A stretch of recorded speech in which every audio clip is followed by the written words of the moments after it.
Okay, so I'm Jim Zarzana. For those of you that don't know me, I am a retired professor, actually, of English, not history, at the university here in town. My wife and daughter and I came to Marshall in 1989, and I retired from full-time teaching about 3 years ago to pretty much devote my time to writing, hence I keep giving you all the plugs about my writing. But prior to 2014, several of us at the university and the library here started this idea of doing a commemoration series of lectures tied into World War I. World War I was 1914 to 1918. There are significant events that happened in 1919. So we plan these series of lectures to go from 2014 to 2019. And so usually we get about 3 or 4 lectures per year, and they're held here and on the campus. So I did this presentation yesterday on campus at noon. That gives you an idea, and we've done everything from major battles. I know Mr. Purrington did one on the beginning of the war, and so this one is about the Great Influenza. Now, I call it the war everyone lost for a very important reason. The war killed about 5 million people. Almost all of them were soldiers. There was not yet long-distance bombing the way you would have in World War II. And of course, the end of World War II was the 2, at least in the Pacific, were the 2 atomic bombs. And so in World War II, you had many more civilian casualties. But to put the influenza into perspective, the fighting in the war started July, August of 14 and went till November 11th of 1918. Hence, we celebrate in the United States Veterans Day. In Europe, it's Armistice Day, or in England, it's Armistice Day. But over that almost 4.5-year period, 5 million people died. The Great Influenza hits in the spring and summer of 1918, and there are deaths all the way through the spring of 19, so maybe a year or a period. Somewhere in the neighborhood of 100 million people died. Just to give you a perspective, many sites will say 50 million, and in the course of this evening, I'll tell you why I got up to 100 million, okay? So first of all, a little basic biology. I don't see any bio professors out there. If I'm wrong, correct me afterwards. But there's a difference between a bacteria and bacteria and viruses. And I have a pointer. There, what you have here is the actual a salmonella bacteria. And you know you can get salmonella from food poisoning, chocolate that's gone bad, stuff like it. It does not stop you from eating chocolate, but that is one way that it gets passed around. This is a bacterium, and this is a healthy cell. It's taking over and destroying a healthy cell. Now, this is a virus, a rotavirus, and actually this is about 50 times smaller than that. They're not in any way in scale. And there was no way to get a picture of this until the 1950s, when scientists developed electron microscopes. And actually, this even says enhanced, because they really can't see it. They have to kind of do a little computer graphics to sort of figure it out. So these you can see pretty well. And this you're kind of guessing. So in 1918, when people were dying, in some cases in 12 hours, they could see these things in a microscope. They had no way of knowing what these were. And so they assumed it was some sort of bacterial infection. And of course, they had no antibiotics at this time. But that just hurt in trying to understand what was killing people. Now, in 1918, the microscope could not see a virus, as I said. The common microscope of 1918 was roughly what you have in your high school lab facility right now. Electron microscopes came about in the 50s, and many researchers, as I said, in 1918 assumed what they saw in people who were dying when they saw these bacteria running amok was that that's what was killing them. In many cases it was, but the virus set up the opportunistic bacteria. Okay, you can't see this very well because I picked the background of this, the PowerPoint before I found this slide. There won't be a quiz, so don't worry about it. Basically what this shows, and you can go to Wiki and find this, that's where I found this. But bacteria infections, this is a body. I don't know if you can see the outline of a human body there. But this is all the ways that a bacteria can make you sick or kill you, and this is all the way that a virus can. And guess what? They're almost identical, right? They're different names for different things. But the only thing I could see that was way different is that a bacteria can screw up your sinuses more easily than a virus, okay? But they can make you sick in every part of your body identically. All right, now, is it a cold or is it a flu? And they both come from a virus. Here are the symptoms: sneezing, headache, sore throat. You see that? And if you have a cold, it's usually in your throat and your nose. You don't get a severe headache unless you get a complication in your sinuses. You probably don't get a very high fever. You get minor aches and you've all had a cold, and most of us struggle through it. We take a few over-the-counter things and go on and use a lot of Kleenex. And it usually goes away after a while. The flu hits differently. Same thing, comes from a virus, but it hits more in the lungs. And a cold comes on very slowly. All of you have said, oh, I'm coming down with a cold. And you have a couple days of knowing, well, there might be a day where I can't go into work, my throat will hurt too much, but you can kind of plan on it. Whereas a virus just comes on like gangbusters. You get a fever right away, you get headaches, you get body aches, and the severest flus, it's the coughing and the chest, and you feel it in here. My wife, Marianne, and I both in the last couple years have lost dear friends who were older and had complicated immune systems. One man had diabetes, and he got the influenza and brought on heart condition, and it was, he was gone. So the influenza usually takes the elderly and often takes the people who already have some kind of compromised immune system, okay? Whoops, that's the pointer. I want this guy. Now, the influenza hits every year. It's a virus. It mutates. They grow very easily, and so and they grow in other animals. And so humans we get influenza every year. We talk about flu season. How many got our influenza shot? Did you all get your influenza? Raise your hands. All you young people, yeah, start getting it. Don't play with fire here. Okay. So in an average year, and Dr. Laporte saw me do this at noon yesterday, he approved this, so I'm not off scientifically. But in an average year in the United States, about 34,000 people will die. What's our population? About 350 million, something like that, 340 million. So that's a very, very small percentage dying of the influenza. Okay, keep that 34,000 in mind in a bit. During an average flu season, 12 to 56,000 Americans will die. Come on in, their seats are up here. You can see the hospital rate. If it's very bad, you can see a lot more people going to the hospital. And you can see about how many people get sick. Has this happened at Marshall-High? There's so many people with the flu, they close down for a couple days. They just say there's too many people sick, the faculty are sick, the students are sick. I know. Well, we never shut down, but yeah, it's been Yeah. And sometimes that's just what you have to do because it's just going to pass through people. But even when there's a lot of people hospitalized, we don't expect young people, age 5 to 55, to die from influenza. It can happen. It does happen. We don't expect that. Now, this gives you an idea of the Great Influenza. Now notice, I keep calling it the Great Influenza. It's also called the Spanish flu. But after tonight, you're never going to call it that again. Okay, we'll discuss why that is. There's two errors on this chart.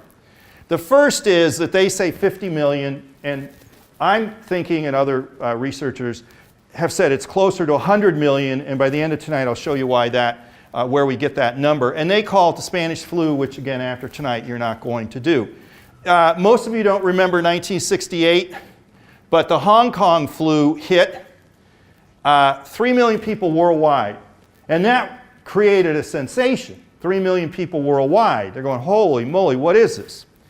In 1957, very few of us would remember that, the Asian flu hit 1 million worldwide. You know, and so even if this number is accurate, between 1 million, 3 million, 50 million, you know, what was going on? At the swine flu in 2009, 429 deaths. But it still scared the medical community, because if this thing gets cranking and there's no stop, because influenza spreads very easily. And there's another chart I have where the death rate of the swine flu in 2009 was something like 65 or 70%, which is huge, huge, worse than the Great Influenza. So, what made 1918 so special? Did I miss a? Nope. The yearly influenza will kill the very young and the very old, as I said, and those with a compromised immune system. The yearly influenza can be more or less severe depending on several factors, including the guess that has to go on about the vaccine. There was no vaccine in 1918. But for the last 20 years or so, there's been a vaccine, and they guess what is the influenza that's coming about 9 months ahead, so they can produce this stuff to have it ready to give it to us, that it will be effective. This year, they didn't guess particularly well. There's an influenza going around. We're not going to call it the Australian influenza, but that's what it's being called. And it's particularly virulent. And part of the reason is that they guessed wrong, because they were making the protective antibodies that we all got in our flu shot months ahead. And then when it hit in Australia, it was slightly different. And so it doesn't protect as well. It protects some, but not as well. So, why is this so crazy? Now, just look at the dotted line. I know that made you all look at the other line, but the dotted line here, I should make a Marshall High student explain how a chart and graph works, because I know they know this. But you see what this is? This is per deaths per 1,000. You know, you see up to 2,500. And this is the age of the people dying. Now, we're just looking at the dotted line. This is why I wanted the pointer. You're just looking at the dotted line. And you'll notice, if you're 4 years or younger and you get the influenza, you have a high risk of dying. Your lungs are not fully developed. You don't have the strongest heart, because a little tiny heart. You are not really ready to fight off this very, very serious disease. You get a high fever, it can affect your brain. And notice, though, you get to be 5 years old till you're about 55 or 60. You really are in a group that's going to survive the flu. You're going to feel terrible. You're going to take, you know, your Tylenol and you put your feet up and moan because your body aches. And you're going to cough like crazy, but you're going to survive. More than likely, you're going to survive. Now, this is prior to 1917, but this is pretty much the same chart you would get today. Then, as you get a little bit older, over 65, you see this starts to go up. And of course, the elderly, because they have a weakened immune system, their hearts are weakened, are more than likely going to die when you get your average yearly influenza.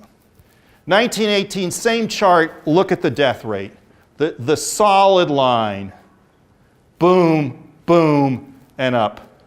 People from the mid-teens to about 45 were the highest instances of death. These are people that in any given time should be our healthiest citizens. And they were the ones that were dying. And notice, they weren't just dying, but look at the death rate per 1,000, that many. I mean, you've got to be over 75 to get the same death rate. It was just shocking. They just did not know what was going on. And of course, as we'll explain in a minute, the war made it that much worse. Now, anytime you've got something going on, kids are going to make up a song.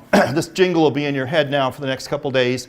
I had a little bird. Its name was Enza. I opened up the window and in flew Enza, because it was hitting the kids. It was hitting the young people. And it was just so shocking what was going on. So, 1918, why was it so different? In a word, a couple words, we still don't really know. They did autopsies. They took lung tissue and other tissue from dead soldiers. They preserved them the best they could, but this is 1918, and they did not have the same type of medical science that we would have today. And looking at those slides that they've preserved for over 100 years, they really can't determine what that particular virus exactly is. One of the books I'll talk about at the end, there was a race to find cadavers that were buried in the permafrost in the 1990s, but it didn't work out. They didn't find a perfect specimen where the influenza virus was still perfectly intact. So there's a lot of guesswork going on. But we know a lot about influenza. This will not make you happy. We share N1 or H1. H1s and H5s are particularly bad. We share them with cats and tigers, cattle, etc. But the thing to watch out for is we share a whole boatload with birds, avian. What's missing here is turkeys, but they belong there, and we'll talk about turkeys in a minute.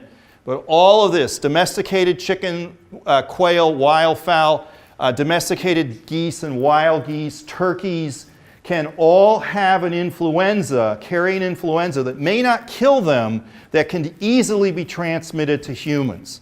Swines as well, pigs as well, can carry an influenza that can be easily transmitted to humans, and it may not kill the pig, but it might make us very, very sick. Now, the arrow here goes to humans. If I draw on this chart, I would have had the arrow go here, because this three-way circle is part of what created the Great Influenza. Because the viruses, is that my next slide? Yes. Avian, bird, swine, and humans. Viruses go back and forth all the time. Some can make us sick, some we don't even notice, some we've already had that type of virus before and our body, fights it. But this we know about viruses, and they didn't know all of this in 1918. They change rapidly. They're looking for new hosts, and once they find a new host, they mix and match. Their DNA has only 6 strands of something. I'm not a scientist, but 6 is very primitive, very simple, and so they can mix and match very easily. Before we know it, one aspect of a virus, say the ability to spread via droplets in the air, this is why we cough like this, right, or like this. The ability to spread through the air might get picked up from the chicken strand and move to the pigs and then move to us. So they're constantly changing their DNA, and suddenly that virus may have something in it that humans have never encountered, and therefore it makes us sick. It's also worse when we're exhausted, because systemic stress makes it easier for us to get sick. This is why we tell our high school children, get some rest, don't pull an all-nighter, you're going to get sick, and they don't believe you, and yet they go to school and they all get sick. Viruses, I'm going to quote a gentleman, his name is Oxford, just like the university, Dr. John Oxford. He's the leading English virologist, guy who studies all this. And he says, look, viruses live to do just a couple things. They live to find a host, that'd be like us or a pig or a chicken, to replicate and die. That's all they do, Some of us like to write books, some of us, have hobbies. No, viruses don't. They find a host, they replicate, they die. That's it. They don't even go out for chocolate ice cream. I mean, they just think of that. When you start mixing humans, and we're sharing germs all the time, right? Just ask a parent, sends a little kid off to daycare. They all come back. I mean, germs spread very, very easily. So this is not good. 1918, all the conditions are there for a crazy mixed up batch of virus that the world had never seen before. This particular slide, you can tell that helmet is a French World War I helmet, and his cap is an officer's cap. So these are French people right behind the lines, and they're slaughtering, in this case, cattle to feed the troops. But they did stuff that ordinarily would be done under more sanitary conditions and whatnot. So the war is producing a lot of crazy things. So in 1918, the world is primed for and ready for something to happen. Population is on the move. You got soldiers, civilians, refugees. You couldn't get on an airplane. I challenged, no one took me up on this yesterday at noon, but I said anyone in the audience when I gave this talk yesterday at noon couldn't be anywhere in the world, probably except North Korea, in 24 hours if you already have a passport. And drive the Twin Cities, buy an airplane ticket, show your passport, you can go anywhere in the world. Now, in 1918, people didn't move like that. And so when new groups of people moved, it was shocking to the healthy, normal people, not normal, but resident people that were already there because new viruses, new bacteria were coming in. Today, we sort of take it for granted that you can move. The healthcare system was stretched to the limit. So many civilian doctors and nurses volunteered to go to the front. So your local doctor wasn't there. Food was rationed, so physically the civilian population isn't as healthy. People were near farm animals as never before. You had a large urban population that joined the army. They had never been around cows, horses, well maybe horses because they would still pull carts in cities, but certainly weren't around chickens and stuff like that. The workload and stress on civilians made them more susceptible, and a biggie, censorship. We'll talk more about all this as we go on. So, 1916, though, we had some clues that something was up. There was an outbreak of what doctors called at the time purulent bronchitis. We had a fella listening, he's one of my former colleagues, I'm retired, he's still teaching, and I knew he'd been sick, and he came to the talk, and he had told me his doctors wanted to call it bronchitis and not the flu. And at this point I said, oh great, did they call it purulent bronchitis? Because in 1916, and this is all through John Oxford, this doctor I told you about, in this camp, an English military camp at Topol in France, there was a very unusual outbreak of something. So here's Topol. Here's England, right? Now, Dover to Calais is very short. That's always been the ferry route to take a boat, how you get there and everything. And right below Calais is Topol. And it's a British military base with 100,000 soldiers coming and going. Some have been slightly wounded. They go there for a day or two and they go back to England to recuperate. New troops are coming from England. They go to Topol, get more training, and then they're sent to the front. Here, Folkestone, that actually is where the channel goes under the channel and goes to there. So it's very, very close to England. So this Topol is very, very important. Now we're in 1916, 2 years before the big outbreak. 100,000 men from all over the world. You had troops from Australia, well, England obviously, and Ireland, Scotland, Wales. You had Canada, troops from Australia, India, New Zealand, workers brought to dig the trenches and to do the dirt work. Remember, the empires are in full swing. And if you want another lecture on empires and racism and white supremacy, you know, we can do that sometime. But they were bringing blacks and Indians, Caucasian, but very brown if you're from India, and using them basically as laborers, not treating them particularly very well. The troops were constantly on the move in and out of this camp. When Oxford started to study, did this purulent bronchitis have anything to do with the Great Influenza? The first thing he said is pigs. Were there any pigs? And he discovered there were 10 piggeries. Within these 100,000 men, there were 10 locations where they were bringing pigs from France and England and slaughtering them for the meat. There were thousands of chickens, ducks, geese, and turkeys for eggs and meat. You know, in a military camp, we're not talking about a sanitary, you know, we have a chicken plant or a turkey plant right here in Marshall, but we're talking about one in the open air. You know, we're talking one where the guys next to them might be doing bayonet drill or something. You know, we're not talking about necessarily the most sanitary conditions. Oh, wait, I did the wrong thing. Wait, go back. In 1917, when the United States enters the war, we use that camp. So our troop ships were going directly to France, but they were using this camp to get ready to go up to the front. So Topol was something very, very unusual. Now, 1916, Excuse me. For those of you that have been going to all the World War I lectures, you already know, because we had a big lecture about Verdun and the Battle of the Somme. If I was a really nasty professor, I'd ask one of these high school kids in the back if they recognize either of those battles, but I'm going to skip that and just go right to it.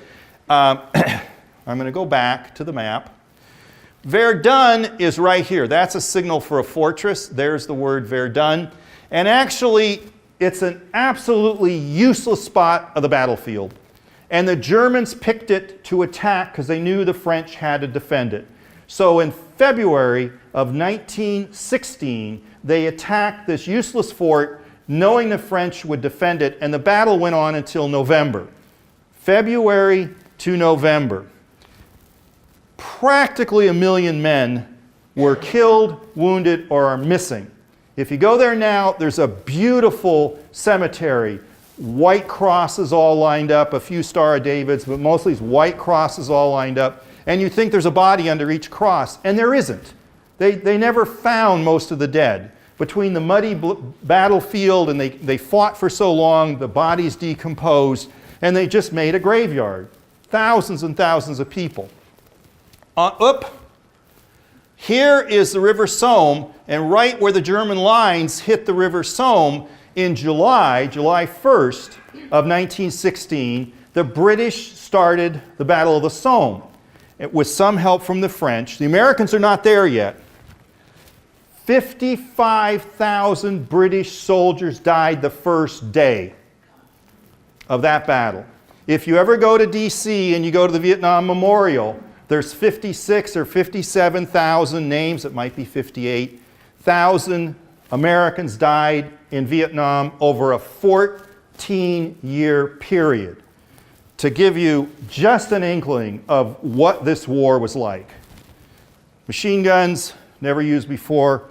High-powered artillery that you could fire 6 shells a minute. Poison gas, barbed wire, and they were just slaughtering people. Okay? So, between the Allies, meaning the French and the British and all their collected people, and the Germans, close to 2 million casualties just at these two battles. In the summer, you had about 100 men that died of purulent bronchitis. So you can understand why it didn't really crop up on anybody's attention like, holy smokes, we got something here that's killing healthy troops. Because the healthy troops were dying literally by their tens of thousands. So to lose 100 over a couple-week period, very unusually, just didn't set off all the alarm bells that you'd think, looking back, you go, wow, why didn't they notice this? People were dying and they had cyanosis, which is a blue discoloration of your skin, which people get like if they've almost drowned and they get rescued because the oxygen is cut off. And so your skin starts to turn blue from lack of oxygen. Well, these men, young, healthy men, not wounded, were within hours, 24 hours, their lungs were filling with fluid, hence bronchitis, and that was cutting off their oxygen. And so they got this cyanosis. A relatively small number died, and then it backed off. It disappeared.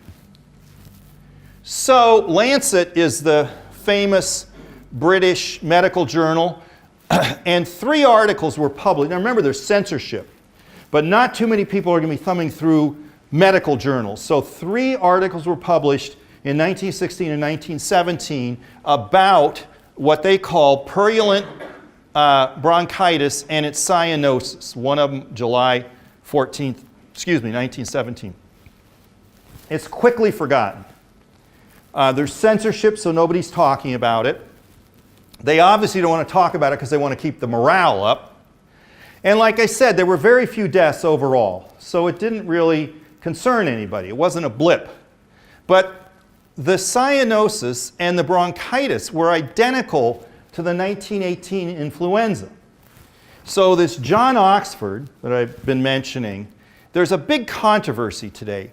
He is convinced that this is the same virus.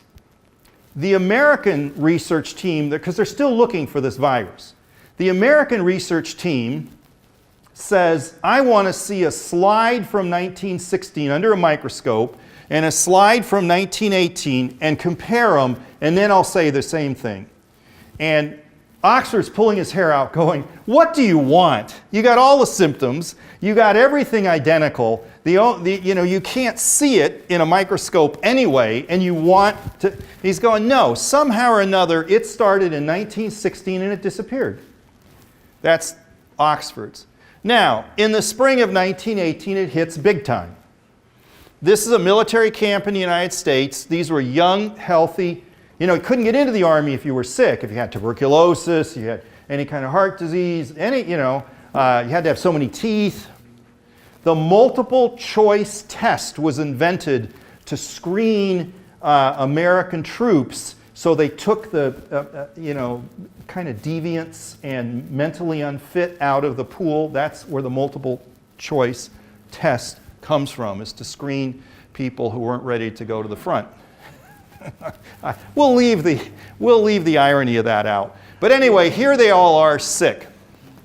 Not all of them are going to die, but now in all probability in 1918, the Great Influenza started in roughly 3 locations at once. This says Aldershot, which is a main military base, still is, in the UK, meaning in England, and then Topol, which I've already talked about on the coast of France.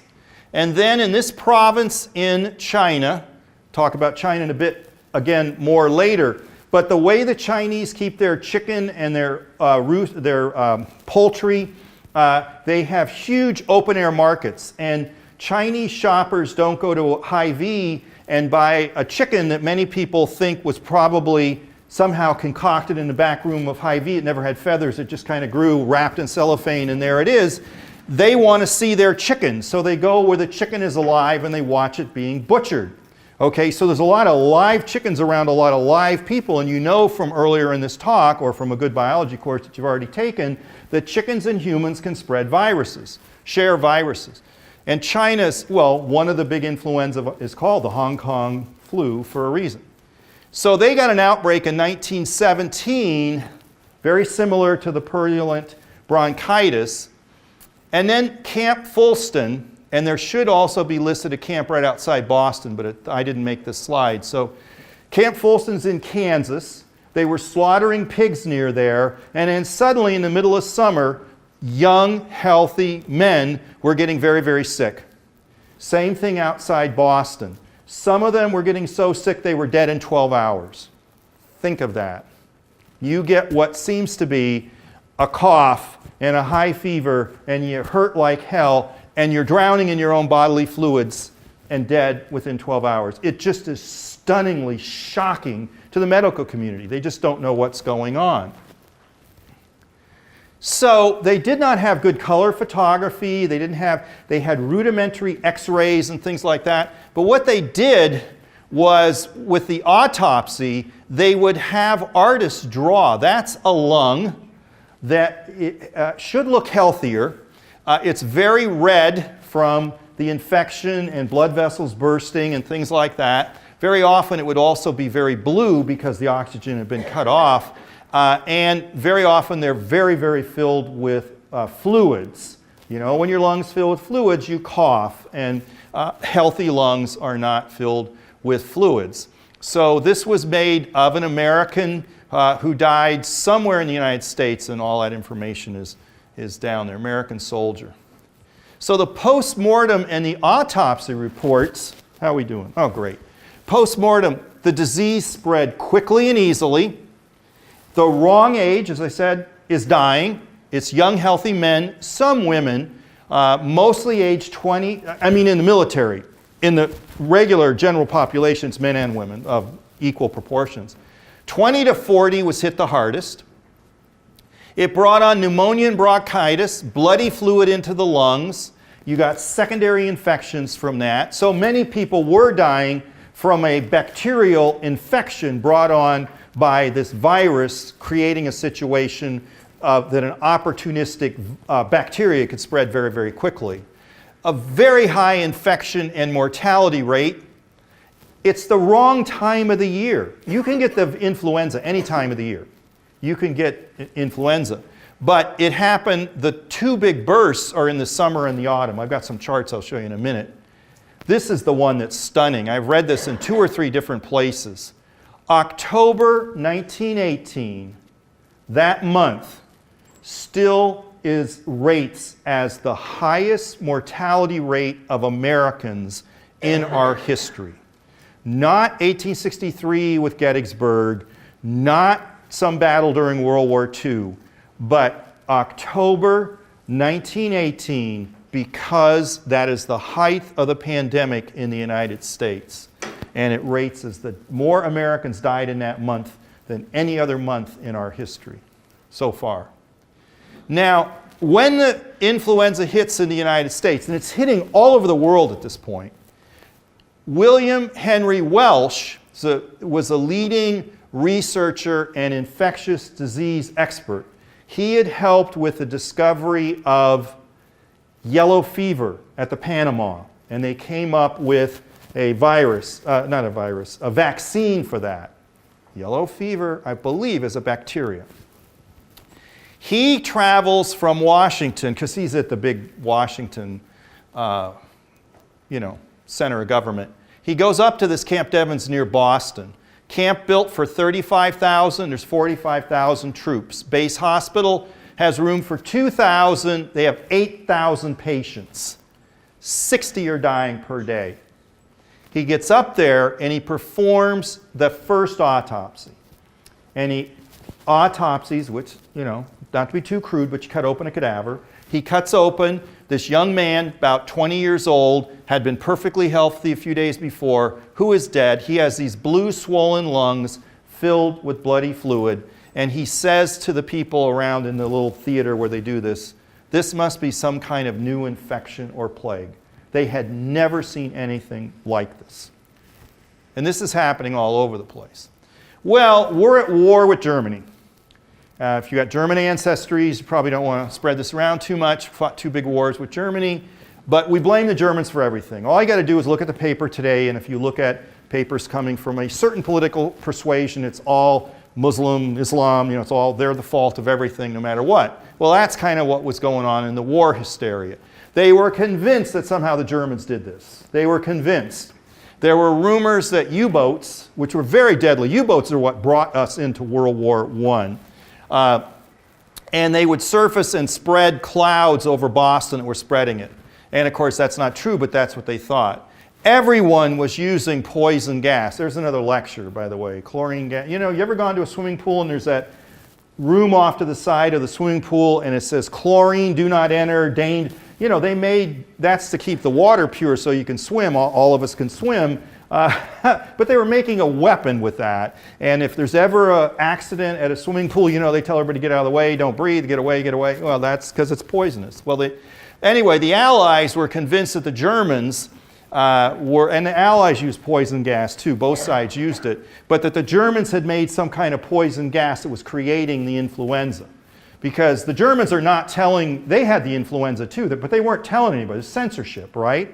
And so the high command knew that it was in our trenches facing the Germans, didn't know that the Germans were getting sick at the same rate, so they thought the Germans had started this.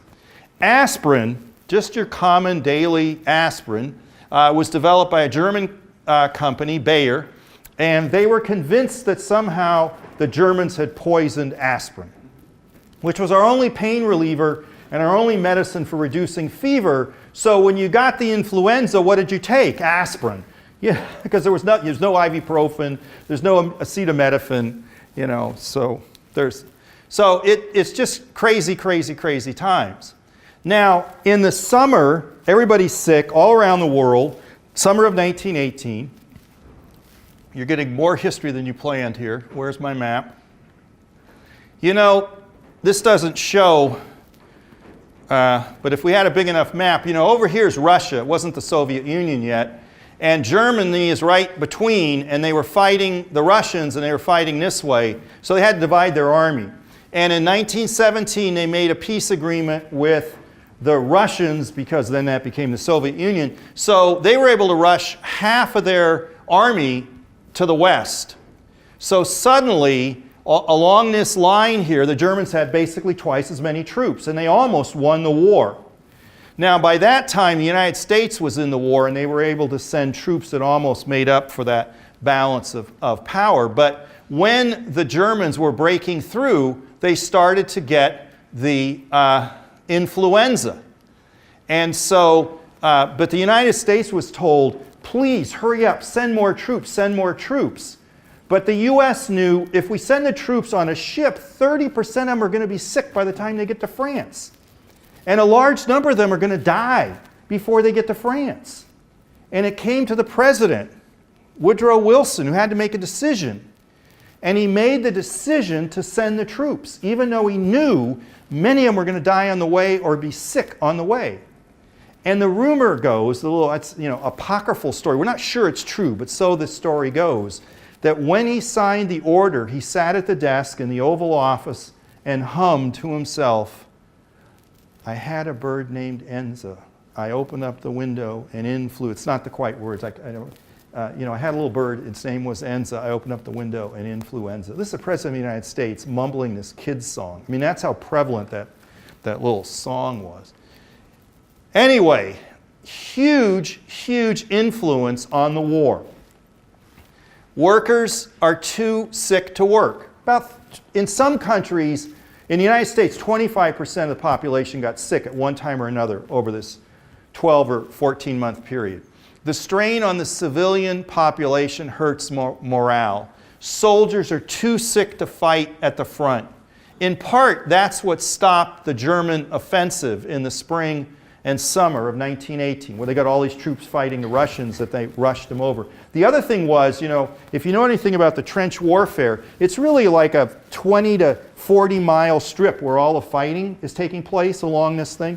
And if you got beyond that into France, you had wineries, you had cheese, you had, fresh meat. And when the Germans got in there, when they really pushed into France for the first time since 1914, the troops went nuts. I mean, they were going into the wine cellars, they were eating cheese, they were drinking wines. I'm sure they were chasing French women. And so partly the army went on a big drunk, and that kind of slowed them down. But a lot of them had the flu, too. The Americans were getting to the front, and they were getting sick, as I said. This does not reproduce very well, because I picked the background before I found the slide. World War I, right? The flu spreads quickly. Wherever people were traveling. The stress made it worse. Modern transportation made it worse. You can't read this. I'll just highlight it. 675,000 Americans died of the flu in this 14-month, 16-month period, mostly in second half of 1918. But 57,000 soldiers died of the influenza, which is 4,000 more than were killed in combat. 53,000 Americans died in combat. 57,000 died from the influenza, which just gives you an idea. A total of about 25% of the population of the United States got the influenza in one form or not. All of them died. So why should we not call it the Spanish flu? Spain was neutral. And Spain's newspapers did what they were supposed to do when they reported what was going on. Spain had a huge outbreak of the influenza. They put it in the newspaper. The king got very sick. He lived, but he got very sick. That was in the newspaper. They think 1/3 of Spain got sick. That's a lot of people sick at one time or another. US and Europe had censorship, so they couldn't put in the newspaper that dock workers and factory workers were getting sick with the influenza. And so they started calling it the Spanish flu. That's how, I'll tell you why I knew a lot about this when I was growing up, but we always called it the Spanish flu, but we'll find out later. Here's the mortality rate. Now, again, this is UK, but you see this is 629. So the end of June to the end of July, look at the mortality rate pop up there. This is kind of the average mortality rate, right? Just kind of, people get old and they're sick, there's accidents. Look at what, this is early October, whoop, whoop, to the middle 2-month period. Look at that. From average of about 1 to 2 per whatever that is, to 25 It's a huge increase. And then a third wave later in the spring of 1919. Here's the US death rate. The red is 1918. Not all of these deaths are the influenza, but this is the black are the 6 years before 1918, and the red is 1918. And you see March, April, kind of boom, and there's October. Unbelievable. Unbelievable. This is life expectancy in the United States from 1900 to 1960. You see overall it goes up, but you see 1918, that huge dip. Huge dip. Now, partly that is mortality caused by the war, but remember, more soldiers died of the influenza than died fighting of the war. If the influenza hadn't hit, there might have been a little bit of dip, but 53,000 in a population, what was the population of America then? 100 million? Probably wouldn't have noticed it so much. So, current estimates 100 million. I'm going to tell you why I got to 100 million, and other people as well. 20% of the population was infected. They say 20 to 40 million died, but that's way, way low. It struck mostly, as I said earlier, 20-year-olds to 40-year-olds. 675,000 Americans died. It says 43,000 soldiers, but we know that number is higher. Here's the last two major influenza outbreaks, 57, 58, 68, 69. Here's 1918, 19, and again, they say 40, but it should go way up. And this was put out at after, and I forget what they called this one, if that's the swine flu or which one that is, but 2005 had a lot of people worried, as this year is too. Now, they didn't know how this thing worked, right? They had no idea. So panic. They closed, whoops, that's not the pointer. Go back. Always talk to mechanical devices. It works every time. So they closed the theaters, they closed the swimming pools, they closed schools, all kinds. Here's a boy selling newspapers, got his gauze mask. These are soldiers lined up doing some kind of gargling to protect them. Not going to work. They're all standing too close to each other and spitting. You know, that's probably spreading it more than... They banned Halloween. You know, you guys, 5 years ago, how would you have liked it if they banned Halloween? You know, you're 18, maybe you don't care now, but if you were 13, 12. So they banned Halloween. And again, here are soldiers. There's too many of them, so they lined them up in a hallway. This is like a basketball court or something, and they lined them up. And not all of them would die, but many of them would get sick. This is Britain. They thought the gauze masks would help. This is Japan the next spring.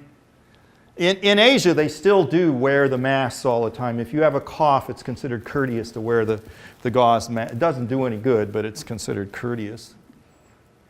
And of course, when it did make the newspapers, Le Monde, newspaper Le Monde, and here they are making fun. You can't see, but these are dancing people. These are dancing skeletons. And in Italy, I just laugh at this, of course, if you can read. They're blaming Spain, is what the gist of that cartoon is. The ultimate mortality, ultimate death, it had to come from Spain, it had to come somewhere. Here are mass graves. So many people dying in areas that they just had to resort to mass graves. I'll show you a few more in a minute. Here, a memorial for, it doesn't give the number, but a whole bunch of children died, and they have this, and it says, names are known only to God. Now, Rudyard Kipling, the poet, had one son, Jack was the son's name. There's a wonderful movie called My Boy Jack that's about the son going into the war. And Harry Potter, the actor who plays Harry Potter, plays Jack. It's a really, really well done, very sad. Bring your Kleenexes because it's a very sad movie, very powerful movie. After the war, they never found his body. He was killed in 1915. Kipling was already a personal friend of the kings in England. And so he was in part, made part of this commission to bury the nameless. There's, I would say millions is an exaggeration, but not by much, but thousands of people they didn't find all their remains, and they could identify them. And so he is the one, Kipling, that came up with this. Here lies, a British corporal whose name is known only to God. That little is a very British World War I expression on a grave. And so here they are for these children that died of the influenza. You can't read this, but this is in New Zealand. This is oh, don't you love the internet? You can get all these pictures. I've never been to New Zealand, but I got the picture. And we can't read it, but about 8,500 New Zealanders died of the influenza. In this particular area, 1,100 children were apparently buried. That, and there's a little memorial to them. You can't see this very well, but this is the death rate. And again, this says 50 million, but it's way off. India, 17 million, Japan, 390. And see, they have this big swing of a US, but it's really closer to this number and all the things here.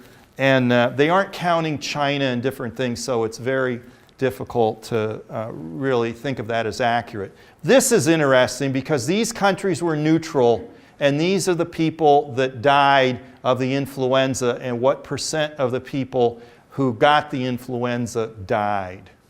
So Spain, you can see why they call it the Spanish influenza. They shouldn't. But look at 250,000 people died in Spain. And again, it would have been in a 9, 10, 12-month period.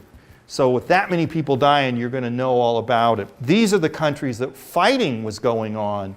And you can see Italy, which, like Spain, very poor. And look at the death rate. Hungary, also very poor. And look at the death rate. So just unbelievable. Now, again, calling it the Spanish influenza, and again calling it 50 million. But they didn't count China, and they didn't count what by after 1920 or so was the Soviet Union. And they didn't count large numbers South Africa, and because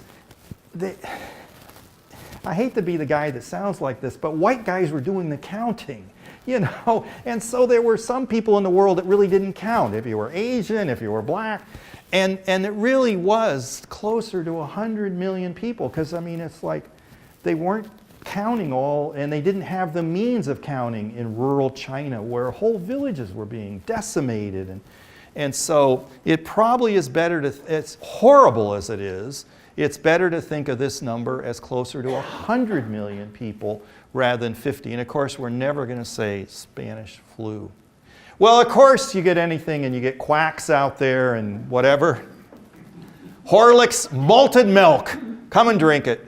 And Milton, who's a good poet, but he doesn't make whatever.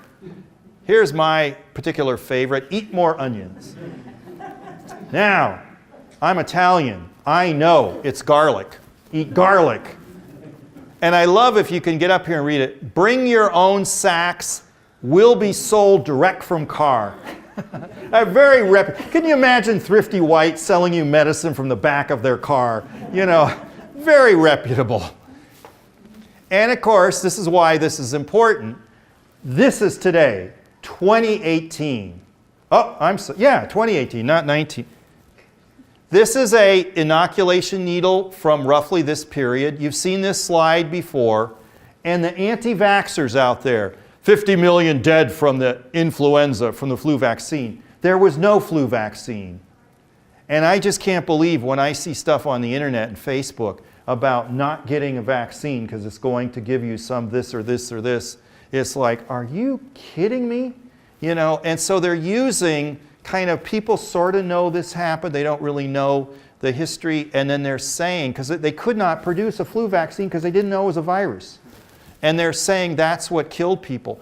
And then my favorite, during the outbreak, again, they call it Spanish flu, 500 million people across the world were infected. That's pretty accurate, probably more than that. But those that worked in cinnamon factories were immune. So cinnamon and garlic, what they're saying is go to the Hunan and get a really spicy dinner and you're going to be...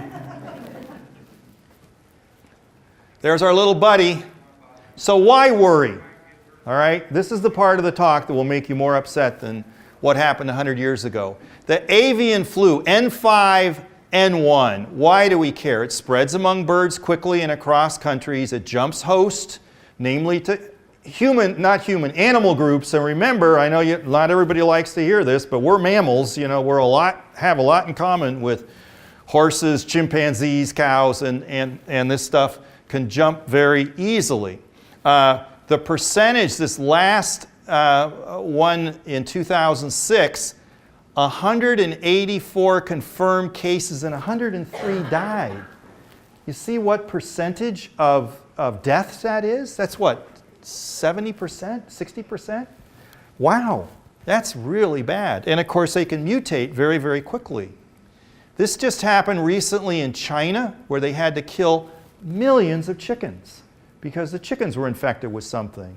And remember, they do a lot of their slaughtering of their chickens in open air right in front of people.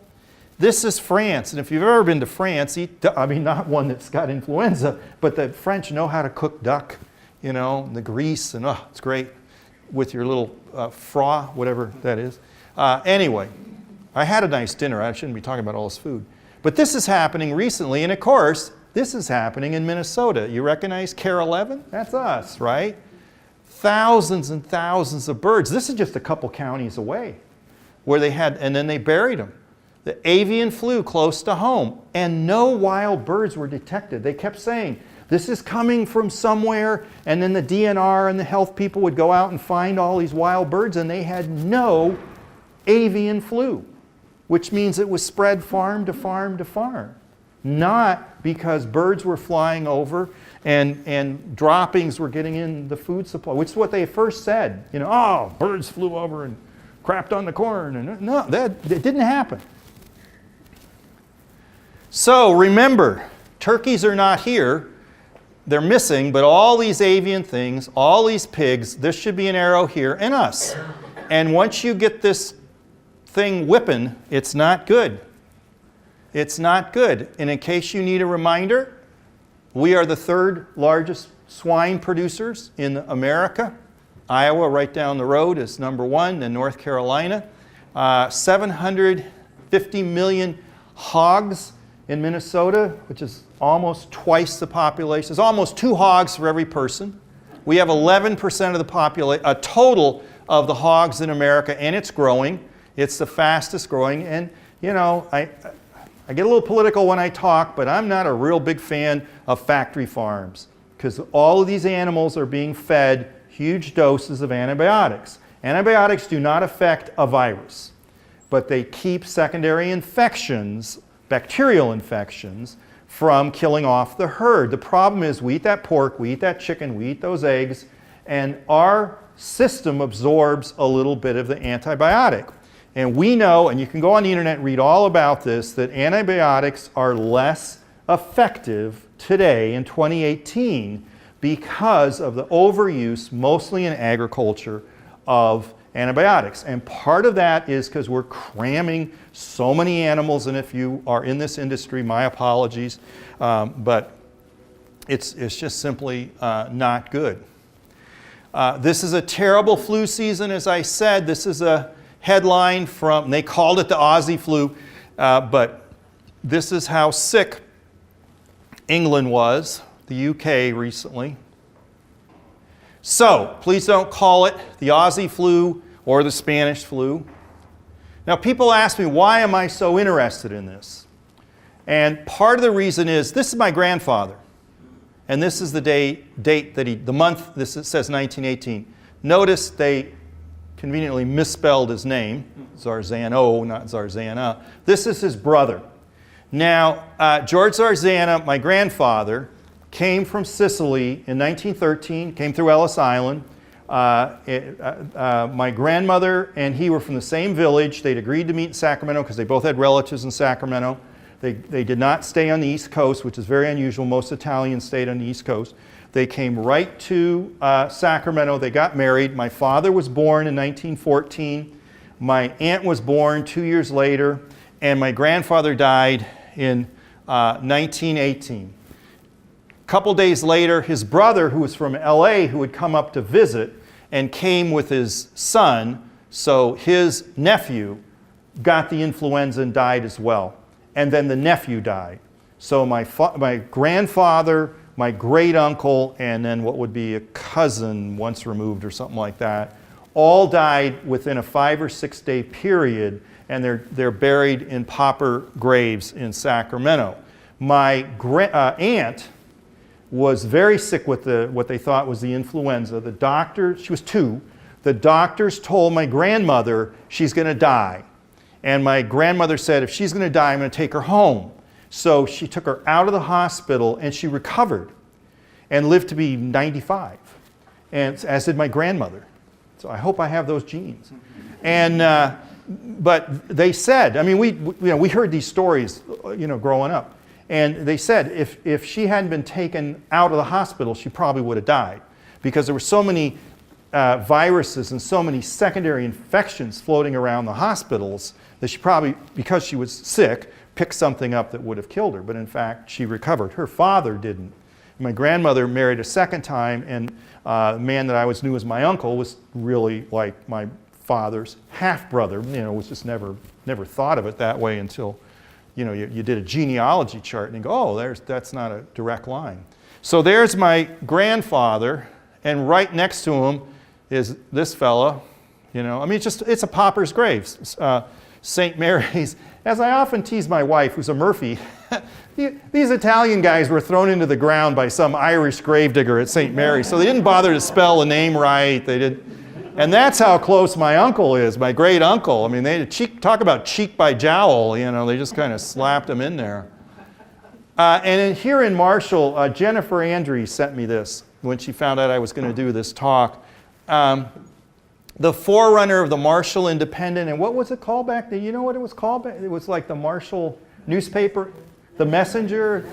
Yeah, and so it says no deaths for the past 2 days, but like there were 12 deaths during a week of influenza, So probably a half or a third the population in the county back then, and then, that's quite a few deaths. It was most of this family apparently died.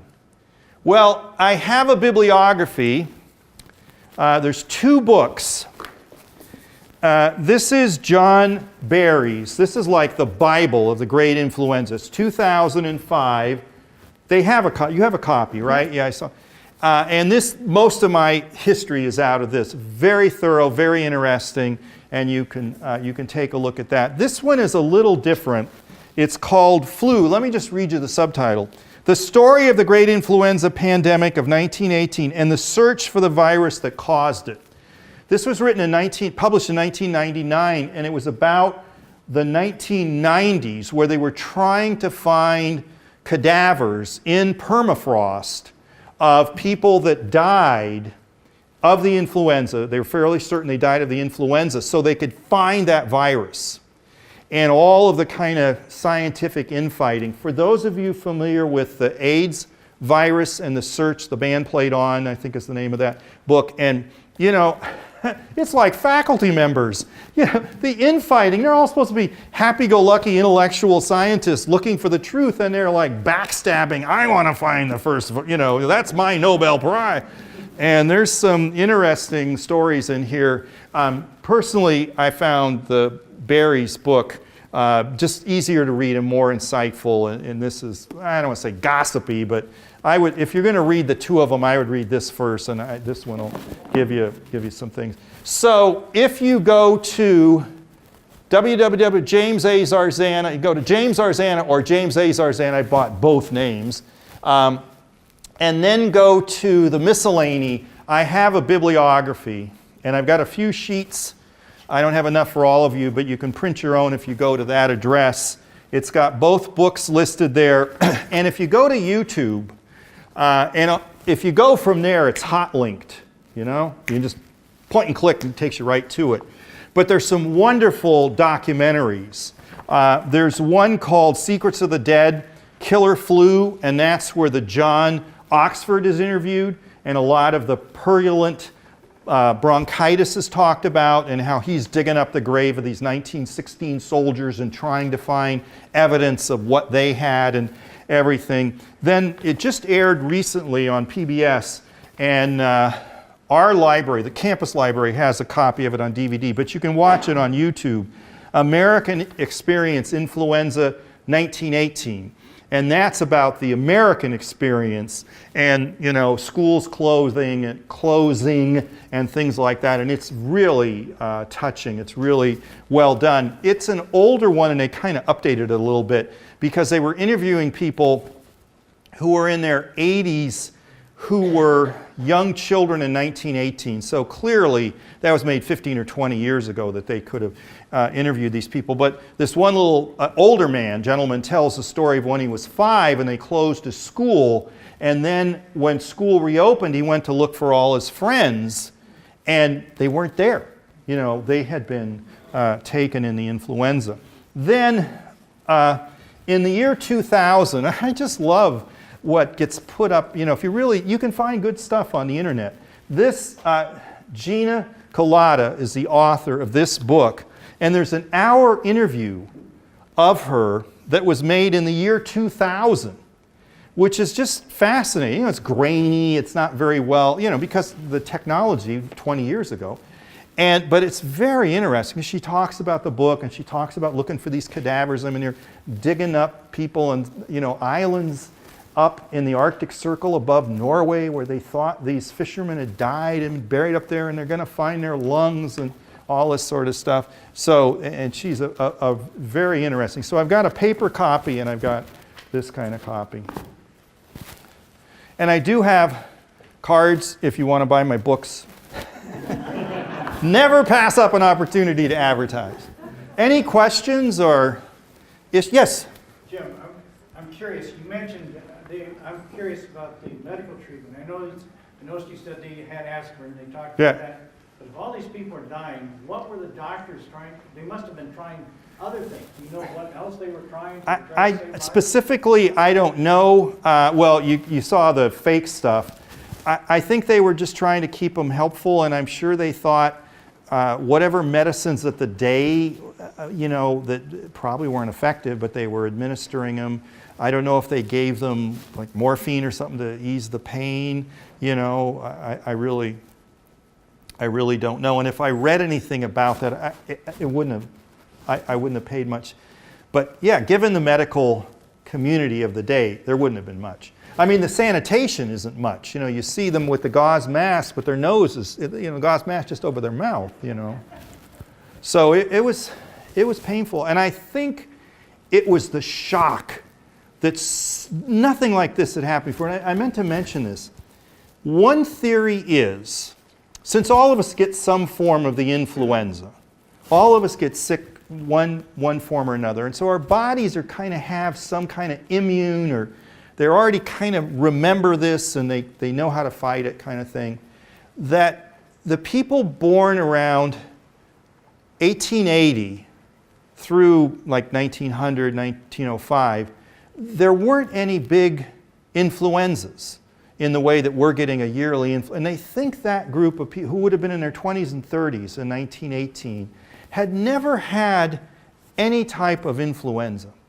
And so that kind of made it. And I was talking to Vince Laporte, Dr. Laporte, many of you know Dr. Laporte, and he says one theory is that when people got sick, their own bodies like panicked.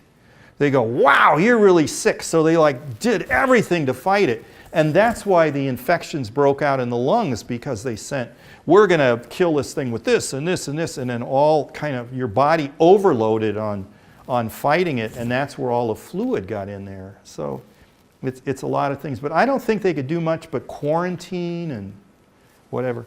If you're also into fiction, like reading, and besides my books, Catherine Ann Porter's Pale Horse, Pale Rider is a fictional piece based on her real life. And one of the documentaries I mentioned talks about her quite a bit. And the man that took care of her, she survived, and then he got sick and died. He was a young soldier. They were engaged, I believe. Yes, Jan? Maybe a little bit related to this last question. And if you don't know the answer to this question, it would be understandable. But in your research, did you find something that indicated what made it wane? What made it disappear? I mean, if it peaked in October, November of 1918, it starts diminishing by December, January. You get into 1919, and it's like it's gone. Yeah. So well, I think John Ireland, Oxford, says it best. Viruses exist to find a host, to replicate, and to die. And the way he described it in one of the documentaries, it just basically got into everybody in one form or another. It either made them very sick and they died, or it made them sick enough that they got sick and they recovered, or it only made them slightly sick. But the viruses did not find huge numbers of people anymore, that particular virus. And then, of course, the virus is mutating all the time anyway. And so it mutated into a less deadly form, or a form that couldn't spread as easily. But his theory is, if I'm reading his remarks correctly, that it basically had infected so many people that it couldn't find new people, and therefore it couldn't replicate. And his interview, because his interview was made about 10 years ago, and when I put his little biography up there, it did say he's also an authority on HIV/AIDS, and he said if we get another pandemic like that, it's all the people with weakened immune systems that are going to go first. And he said the AIDS community, tuberculosis, because he said they're just ripe for something this deadly because they're already, have such a suppressed immunity system. I mean, I would not want to be online for a transplant, a knee or something at a time, where they have to suppress your immune system when this thing breaks, because they're like setting it up to, you may as well hold out a sign, I'm a Motel 6, come on over, yeah, Heidi? Was there anything that said like the downstream effects, those that recovered, did they have lasting effects, physical? I think more emotional. I mean, if my family's any indication, they talked about it. Every time we got together, we talked about the influenza. I know my grandfather had pneumonia and his lungs were never the same. Right. I'm sure a lot, there were some mention of that, and I can't point to a lot. But yeah, if you had been that sick, especially if you were 20, I think it would have probably weakened your heart and weakened, yeah. But I don't have anything more specific than that. But yes, sir. I heard some figures. How many people died from World War II? World War One. Million? World War I. This is all happening during World War I. It's about 5 million. But I heard World War II is 70 million. Is that right? 50, certainly 50 million, 55. 70 seems a little high, but they don't count. Again, they're not counting like all the Chinese that would have died due to privation, because you had the communists and the nationalist Chinese fighting over the Chinese to fight the Japanese. So how many civilians are dying, and are they counting them? But certainly 50 million people died in World War II, and many of them civilians, not all of them combatants. Yeah. So this is way worse than World War II, and they said that was the most horrendous thing ever. Yeah. Well, most horrendous war, certainly. Yeah. And this ended up being way more than that. Yeah. Yeah. Just another influenza. Just the influenza. Yeah. Again, I grew up in the Cold War, and the Russians were bad. Remember that, when the Russians were the bad guys and you weren't supposed to take money from them? Imagine that. But 20 million Russian civilians died, thank you to the way Hitler wanted to fight that war, where he didn't care if he killed Russian civilians after he conquered them. And so the numbers, many more soldiers died, but in World War II, the number of civilians, because they were indiscriminately killed in a way that you couldn't do it in World War I, because if they were near the front, they got evacuated. You see these pictures of some of these French cities that are all rubble in World War I. That's German artillery, and you see cities like that in World War II. That's aerial bombing, and there's film after the war flying over a German city, and it's block after block after block of destruction. That was the U.S. Air Corps, as it was called back then, and British Lancasters going over thousands at a time. You didn't have anything like that in World War II, World War I, Thank you. Other questions? What about from the high school? You guys must ask some questions. It's great seeing you here, by the way, guys. I haven't taught, yep, you're not in high school, but, with the high schoolers. Yeah. Early on in the slides, you had one where you had the dotted line was was the normal death rate. Right. And then you had The U, line. and then You know, there was a lot of youth and a lot of older, but there was a big spike in the middle. Like That's 30. 1980. Why? well, that's what they don't know. That why this thing hit principally 20 to 40-year-olds. That's part of what they don't know. My grandfather was 28, so he's right in that spike. Yes? Wouldn't it have hit them and affected them because they hadn't had a flu epidemic before? Like they didn't have an immunity to it? That's why. Right. They did not, in all likelihood, that age group did not have an immunity or any bodily knowledge of an influenza of that severity that they got when they were 8 or 10. And so when it hit them when they're 28, they were just wide open to it. I mean, when you know, we get our smallpox and we get our polio, you are basically given the disease. So your body builds up an immunity. And so obviously under controlled circumstances, and they're actually quite good for us, thank you very much. But if you had a generation that did not have anything like that, so that's one theory.